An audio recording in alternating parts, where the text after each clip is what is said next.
국제 이슈가 가까워지는 시간, 이승원의 월드시사 W 이승원입니다. 국제뉴스의 깊이를 더한 월드시사 W와 함께해 주실 전문가 소개하겠습니다.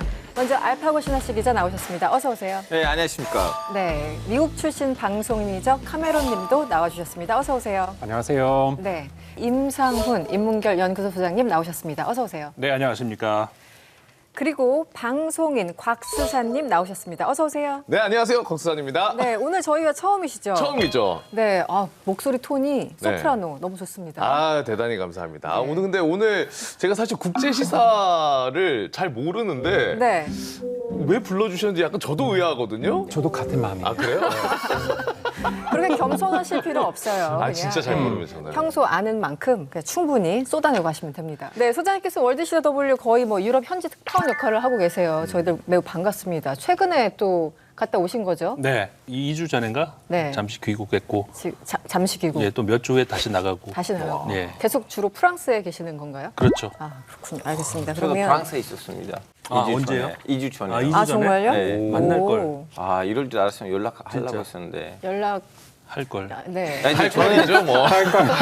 저희 월드시사 W에서 매월 혹은 매주 거의 빠지지 않고 언급되는 주제가 뭐였던 것 같아요? 매주 전쟁 얘기했던데요. 매주 전쟁은 맞아.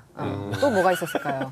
세계 여행도 많이 얘기하잖아요. 세계여행은 예. 3분 세계 일주. 그렇죠. 네네. 적어도 3분 하죠. 적어도 3분 하죠. 예. 네. 기후 없습니까? 기후, 날씨 이런 거? 기후 저희 한두 번 정도 다뤘던 것 한두 같아요. 번 정도. 근데 그렇죠. 올해는 네네. 뭐니 해도 선거가 맞아요. 많은 해니까 네네. 선거 얘기를 많이 하지 않았을까. 정말 제 체감상 가장 많이 언급된 게 선거가 아닐까 싶습니다.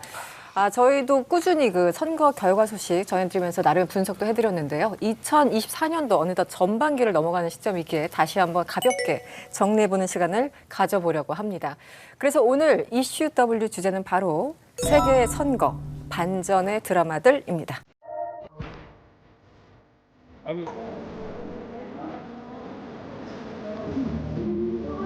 It's one of the most important moments.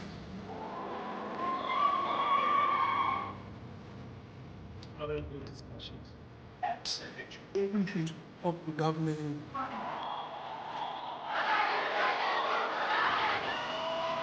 I'm sorry, home, but the warm house that I'm going to do.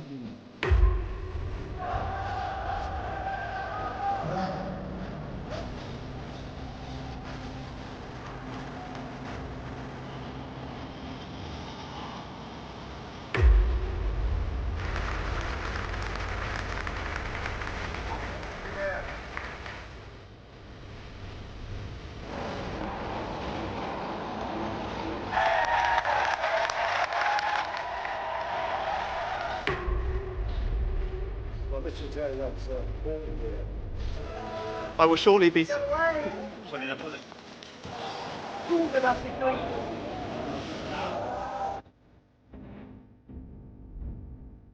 네, 올해는 슈퍼 선거의 해라는 사실 다들 아실 텐데요. 전 지구의 뭐 거의 절반이 움직인다, 유권자들이 어마어마하다 이런 얘기들 많이 했었었는데 혹시 주목하는 선거가 있었나요? 혹은 앞으로 혹시 있나요? 우리 곽수환님 어떻습니까? 그래도 기대되는 거는 미국 대선 아닐까요? 역시 미국 대선. 네. 그렇죠. 역대급 할아버지 대선.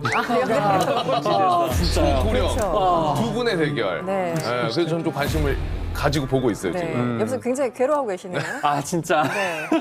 미국 저는- 출신이시죠? 사실 MZ 세대로서 제일 약간 답답한 이유는 아니 이렇게 나이 많은 할아버지들만 선택할 수 있다니 나 같은 사람을 좀 보이고 싶어요. 그거 하는 사람 중에서. 남아공 총선에 대해서도 간략하게 좀 설명을 해주시면 어떨까요? 남아공에서는 아프리카 민족회의가 30년 단독 장기 집권을 마감을 했습니다, 이번에. 그래서 400석 중에 159석을 차지하는 데 그쳤고, 득표율도 지난 선거에서는 58%였는데 이번엔 40%로 추락을 하면서 네. 그 장기 집권의 막이 좀 내려가지 네. 않았나라는. 최초 연립 정부예요. 네, 네. 이대로 가면 살짝 좀 다시 한번 중간에 한 번 정도 백인 정당이 주도하는 하나의 연립 정부가 다음 총선에 나오지 않을까 싶어요. 저번에 알파고 씨가 어제 이란 대통령 선거 재밌다 이렇게 한번 언급을 해주셨죠. 네. 지난주에도. 마수드 페제시키안 어떤 사람인가요?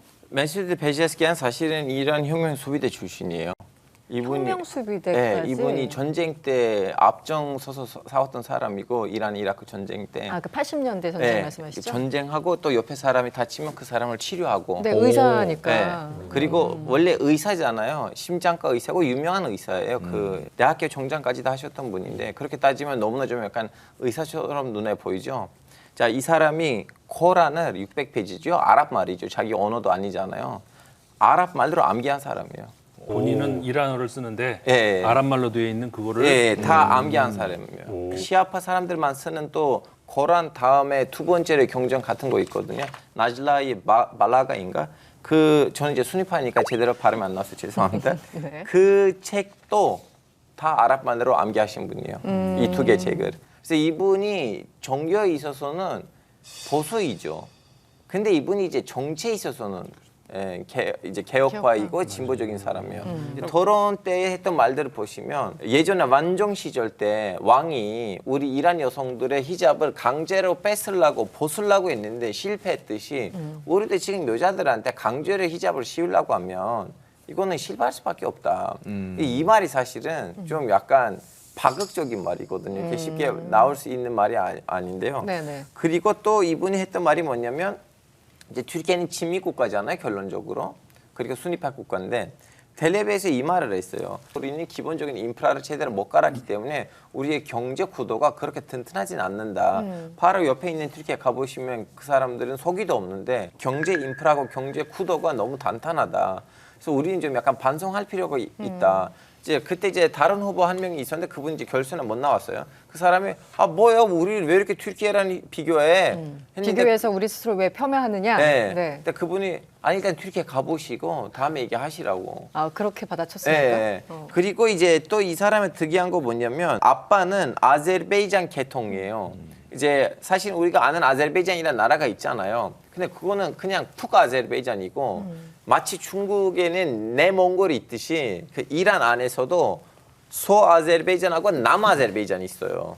이란 안에서 주 이름이 두 개 아제르바이잔으로 돼 있는 거 있거든요. 하여튼 그분이 이제 아제르바이잔 출신이다 보니까 민족적으로는 돌골 계통이에요. 그리고 근데 이제 이분의 아빠가 이제 이분의 엄마랑 결혼할 때는 쿠르드 지역에 있었어요.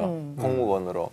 그래서 쿠르드 지역에서 쿠르드 여자랑 만나서 이분이 태어난 거고 청년 시절을 쿠르드 지역에서 보냈기 때문에 이건 사실상 모국어는 쿠르드어예요. 그러니까 어쨌든 완전히 비주류에서 네, 탄생한 완전히 생 소수민족이에요. 제가 이제 공부를 해보니까 네. 이란이 좀 구조가 특이하더라고요. 그러니까 이 선거 후보로 나가려면은 내가 그냥 뭐 이렇게 출마한다고 해서 되는 게 아니라 위에서 또 결정하는 기구가 따로 있더라고요. 근데 거기서 라이스 전 대통령이 있을 때는 다른 후보들을 다 걸러내고 본인들 입맛에 맞는 후보를 내서 아마 투표율도 굉장히 낮았던 걸로 제가 봤었거든요. 네. 이제 이번에 이 페즈시키안이 나온 거는 전에 뭔가 너무 우리 입맛에 맞는 애만 내보낸 것 같아서 뭔가 그냥 하나 딱 끼워넣은 느낌인데 당선이 됐다. 이런 여론들이 좀 많이 있더라고요. 네. 근데 원래 지금 이란 시스템에서 이란 시스템이 원했던 후보는 세 번째로 이제 됐던 사람을 원했어요. 그 국회의장 갈리바프를 원했거든요. 이 사람 당선됐으면 좋겠다고 했는데 이제 그분의 문제는 크게 없지만 그분의 친척들이랑 관련된 비리가 있었거든요. 네. 그러다 보니까 원래 이란에 있는 그 시스템 혁명이 원했던 사람이 3등했고 그래서 이분이 축가 연설때 그 얘기했어요. 여기서 이제 우리 종교 지도자 라파르 개수도 너무 감사합니다. 나를 당선될 수 있게끔 개표가 정의롭게 진행됐어요. 감사합니다. 이런 말까지도 했어요. 이번에 당선된 이분만 네. 어떻게 보면 이제 개혁적인 성향의 어떤 색깔을 보여줬고 실제 여러 가지 공약들도 그랬잖아요.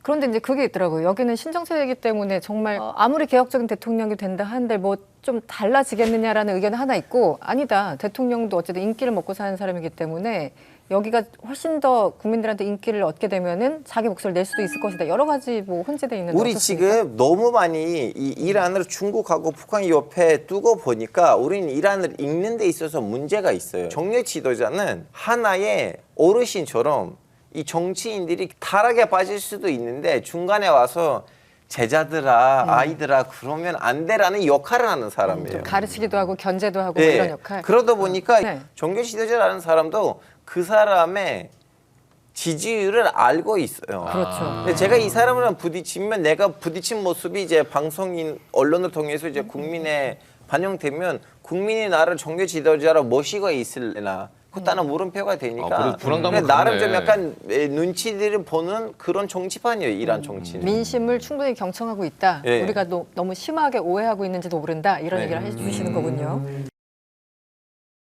쪽이라고 하는데 특히 이란과 우리나라 미국과의 아니, 관계는 핵 협상을 하자. 우린 아. 경제 제재를 좀 벗어나자 하는 사람들이 있고, 우리는 아니야, 우리는 우리만으로도 충분하다 하는 사람들이 있고.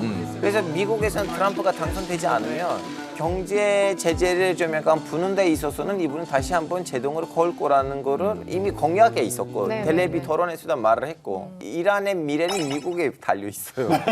이란의 선거에서 개혁파를 많이 뽑는다든가 이렇게 할 때 보면은 여러 가지 이유 중에 또 큰 이유 중에 하나가 지금 경제 사정이 너무 안 좋잖아요. 네. 그러니까 제발 좀 서방 국가들하고 조금만이라도 좀 잘 좀 지내자, 그런 기대 이런 걸로 이제 개혁파를 지지하는 그런 경우도 많이 있죠. 네, 알겠습니다. 네, 다음은 프랑스로 가볼까요? 마침 소장님이 따끈따끈하게 프랑스에 계셨기 때문에 거기 많은 뉴스들을 아마 안고 오셨을 겁니다. 르펜이 사실은 저희가 지난주 다룰 적에 르펜, 그러니까 구구파죠. 이 국민연합이 200석이 넘을 수도 있다, 뭐 이런 추측도 나왔었는데 실제 현지에서는 어떠셨습니까? 그때 분위기 좀 전해주면 어떻습니까?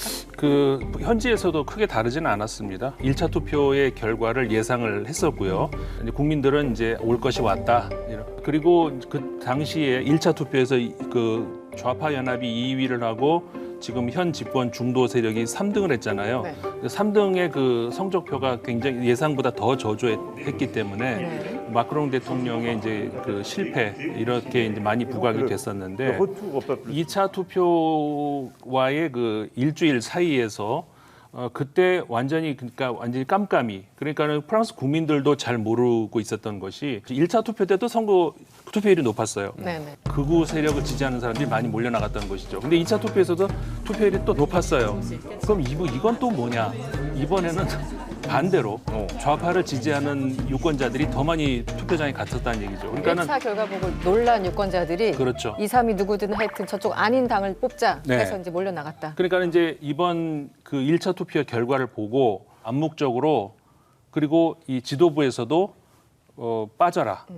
그러니까는 무조건 극우를 막기 위해서 2등을 밀어라라는 것이 전체적으로 이 분위기가 형성이 돼 있었어요. 단일화된 지역구가 되게 많더라고요. 네, 굉장히 숫자상. 많았죠. 네네. 프랑스 국민들에게는 자신들이 가지고 있었던 보편적 가치라고 하는 것 있잖아요. 네. 예를 들어서 피부색이 어떻던, 출신이 어떻던, 우리는 모두 평등한 어떤 권리를 가지고 있고 이런 것들이 파괴가 될 거라는 것을 이들은 못 받아들이는 거예요. 그러니까 그런 차원에서 무슨 일이 있어도 극우는 안 된다, 이런 공감대가 굉장히 많이 퍼졌던, 이게 바로 이변을 만든 중요한 그 대목 중에 하나라는 것이죠. 그 가치에 대한 건 어떻게 보면 프랑스 국민들의 어떻게 자존심이잖아요. 그 그렇죠. 역시 이번에 작동을 한 것 같습니다. 그렇죠. 네. 미국 사람으로서 좀 복잡해서 이해 못했던 부분이 너무 많아서 뭐 1차, 2차 이런 선거 있다는 투자 있다는 게 네. 자체가 그렇고, 그리고 프랑스는 뭐 대통령제도 아니고 뭐 의원 내각제도 아니고 약간 애매한 존재잖아요. 어려운 거 인정입니다, 저도. 그 프랑스가 이원 집정제라고 하잖아요, 흔히. 그러니까는 대표적인 대통령제가 미국이고 대표적인 의원 내각제가 영국이잖아요. 근데 프랑스는 그 중간 정도다 할 수가 있는데 5공화국 들어서 이제 샤를 드골 대통령이 제안한 어떤 새로운 헌법 그 국가의 틀이죠. 그러니까는 국민들이 어떤 한 인물이 난 대통령은 저 사람이 했으면 좋겠어 있을 거 아니에요. 네. 그러면 대선은 그렇게 하자는 것이죠. 그런데 그게 아니라 어느 한 정당이 나는 이 정당의 어떤 정강 정책이 좋아, 아니면 이 이념이 좋아, 이것도 또 다를 수도 있잖아요. 그러면 그렇게 하는 것이 총선이라는 것이죠. 근데 두 개가 같으면 좋은데 만약에 달라지면 어떡하냐? 그러면 다른 데로 가자는 것이죠. 그래서 그러면은 그 국가의 원수는 대통령이 하는 것이지만 국가를 운영하는 것은 국민의 민심이 반영이 된 총선에서 다수당이 된 그 세력이 그 총리를 맡아야 된다는 그런 생각을 가지고 있는 것이죠. 동거 정부라고 보통 이제 예. 부르죠. 프랑스 대통령 같은 경우에는 그러니까 의원을 해산할 수 있는 권한이 있어요. 그러니까 이번 같은 경우도 의원을 해산해 버렸잖아요. 그 권한이 있으니까는 대통령으로서의 더 힘을 실어줄 수가 있다는 것이죠. 반면에 조금 전에 말씀드린 것처럼 총리를 대통령이 마음대로 지명을 해서 그 사람이 될 수는 없어요. 의원 다수당이 총리를 배출을 해야 돼요. 그리고 그 총리가 내각을 구성을 해야 돼요. 그러니까는 내치는 의원 내각제와 가깝게 그러니까는 그 다수당이 지배를 할 수밖에 없다는 것이죠. 네. 그래서 사실 이제 지난 6월에 있었던 유럽 의회 선거 결과를 보고 당시에 유럽 의회에서 극우파들이 많은 그 의석을 가져갔지 않습니까? 그래서 마크롱 대통령이 조기 선거라고 주사위를 던졌는데 그 주사위에 자기가 맞은 것 같아요. 맞아요. 네, 이번 어떻게 평가를 하십니까? 완벽한 패배입니까? 마크롱의 완벽한 패배? 사실 뭐 완벽이라고 표현을 해야 될지는 모르지만 그 패배죠. 패배는 패배죠. 예, 그 패배인 것이 마크롱 대통령 같은 경우에는 대선에서 첫 번째 당선이 됐을 때도 그랬고 두 번째 당선됐을 때도 그랬고 뭐였냐면은 그 극우를 막을 수 있는 유일한 인물은 나밖에 없다 이거였었어요. 실제로 국민들도 마크롱을 좋아하는 사람도 있고 싫어하는 사람도 있는데 할 수 없이 마크롱 대통령을 찍을 수밖에 없다. 왜냐하면은 당시에 우파는 완전히 붕괴됐거든요. 좌파도 완전히 붕괴됐었어요. 그러니까 극우를 막을 수 있는 사람 마크롱밖에 없다 이거였거든요. 여러분들이 나를 원해서 대통령을 만든 게 아니라는 거 잘 안다. 어떻게 보면은 좀 나쁘게 표현을 하면은 극우 바리케이트라고 하는 그거를 명분으로 두고 어떻게 보면 인질로 잡고 있었다 민주주의를 이렇게까지도 얘기할 수 있다는 것이죠. 근데 이번에도 마찬가지 또 같은 전략을 썼어요. 유럽 의회가 패배로 끝나는 결정되는 그날 저녁에 의회 해산을 했잖아요. 네네. 그러면은 한 달도 안 나오는 그 시점에 좌파는 또 분열될 것이다. 우파는 어차피 붕괴됐다. 그럼 나밖에 없다. 국민한테 또 그렇게 이제 다가간 건데 그 발표날 저녁에 좌파가 단일화를 해버렸어요. 마크롱 대통령 입장에서는 전혀 예상치도 못했던 그런 그 좌파의 전략이었고 그 단일화의 결과였고요. 네. 그렇기 때문에 마크롱 대통령의 정치적 어떤 그 승부수는 통하지 않았다. 그러니까는 좌파를 좋아하는 사람들은 당연히 좌파를 찍는 거지만 네네. 그렇지 않은 사람들의 경우는 찍을 때가 마크롱 대통령밖에 없다는 얘기예요. 그걸 너무나 잘 알아요. 마크롱 대통령의 지지율은 26%밖에 안 됩니다. 원래 정치인 출신이 아니고 관료 출신이에요. 정치를 잘 모르는 사람이에요. 그러니까 모든 것을 관료 중심으로 생각을 하는 그런 사람인데 프랑스에서 이런 거를 극중주의라고 그래요. 극중주의. 예, 그러니까 네. 정치 혐오에 기대 가지고 우리도 그런 얘기 많이 하잖아요. 정치인 다 필요 없어. 그냥 그 똑똑한 사람도 뭐 무슨 대학 나왔고 어디 1등한 사람 그 대통령 시켜. 프랑스에서도 과거에 있었거든요.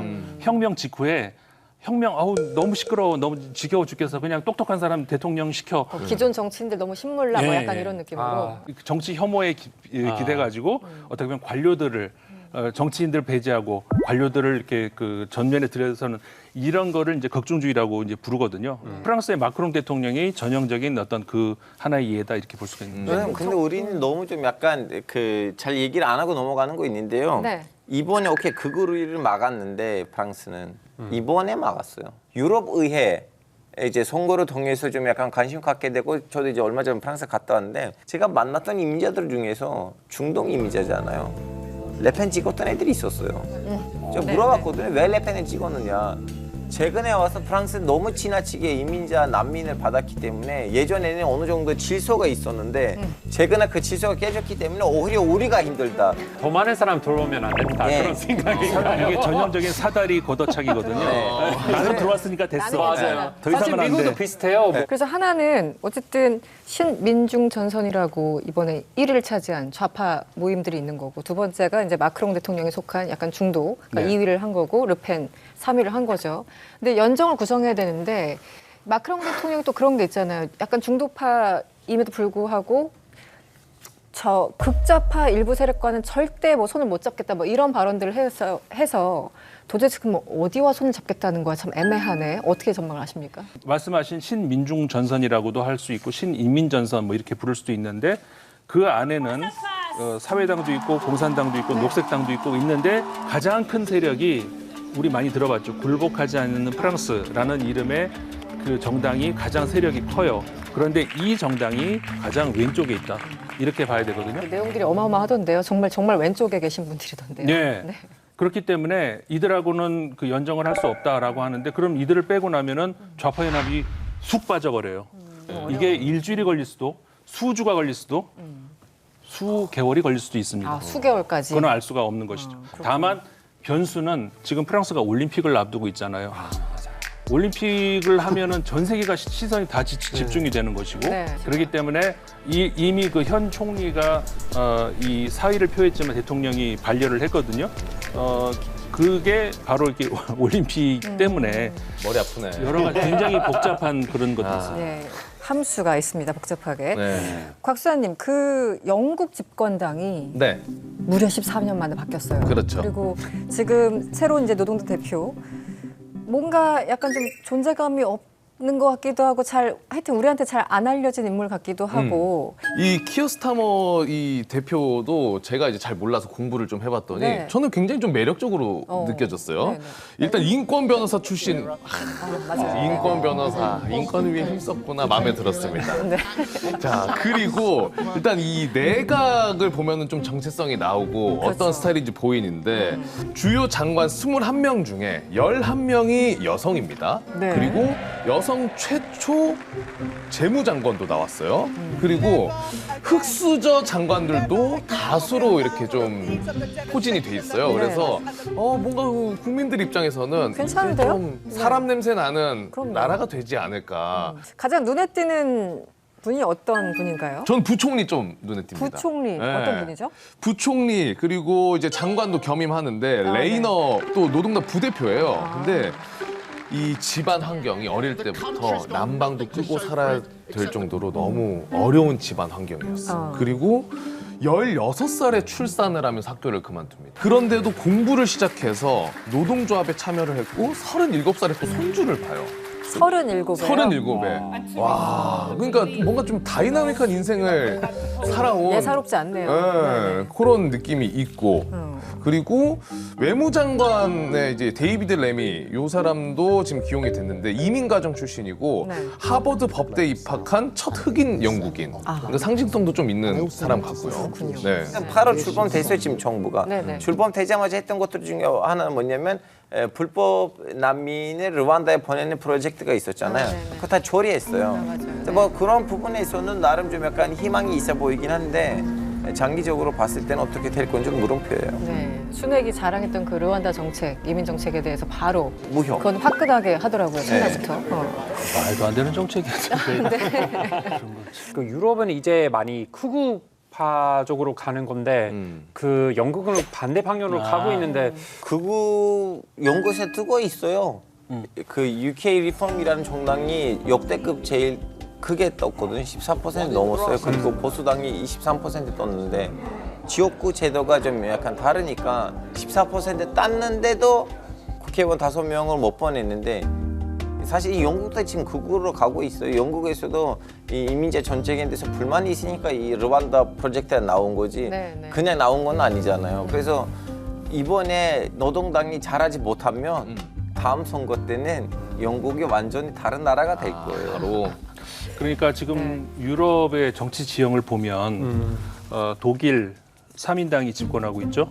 스페인 사회당이 집권하고 있죠.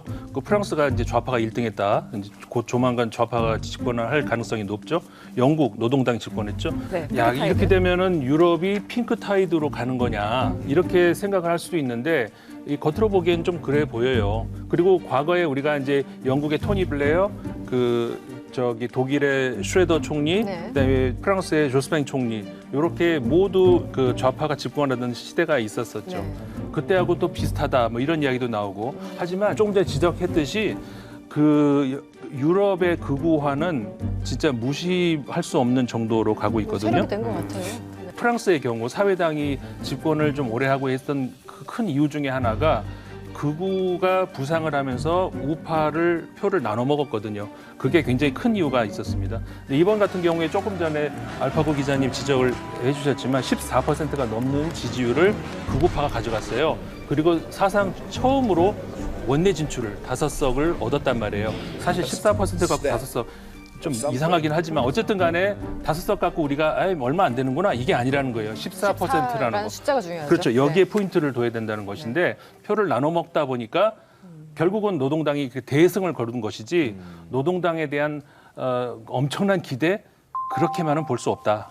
이렇게 봐야 된다는 겁니다. 네, 2024년 저희들이 예고했던 대로 슈퍼 선거해를 지나고 있습니다. 딱 중반 정도가 지나고 있는데요. 연말에는 대미를 장식할 미국 대선이 기다리고 있습니다. 그 선거 결과들이 우리를 또 어디로 끌고 나갈지 저희 월드시사 W와 함께 지켜보시죠.